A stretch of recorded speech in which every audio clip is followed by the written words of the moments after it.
Okay, today we're going to go over doing mask CPAP or BiPAP with the zoll ventilator. So we're going to do, you're going to turn on your ventilator. When it comes up, you still have to do your patient circuit check.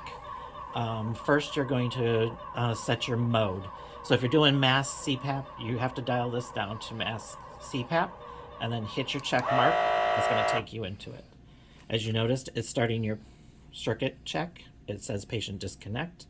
Now the next thing you're going to have to do is occlude your circuit. You're going to have to wait about 20 seconds for it to go into its backup ventilation rate. Once it starts that, it's going to give a breath, and now you're going to get your high pressure alarm. That's part of your circuit check. Now you're going to just partial occlude, and it just gave a breath, and it went into your into your ventilation mode. So as you see, your parameters came up. You have your graphics came up. So first thing you want to do then is go to your mode if you're going to do bi-level, which, and you're going to switch over to BL as the bi-level or BiPAP. And then make sure you hit your check mark. Next thing you want to do is go back up to maybe your FiO2. You're going to set it up, say 50, 60, 100%. And you get it to where you want. And then make sure you hit your check mark to lock it in. And then you're going to set your levels. In your PIP, you're going to go to your IPAP level.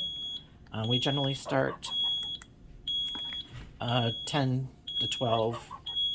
We'll set it today at 12. And then make sure you hit your check mark to lock it in. Go back to your thing. Scroll down to your EPAP level. And we'll say 6. Make sure you lock that in. Now you're ready to go to place your mask on your patient. One thing to remember when you're using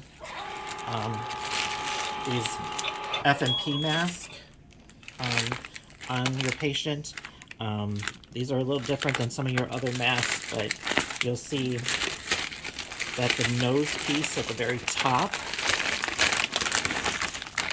here, this piece should not be sitting up against the forehead. You should be able to kind of put your finger down between that.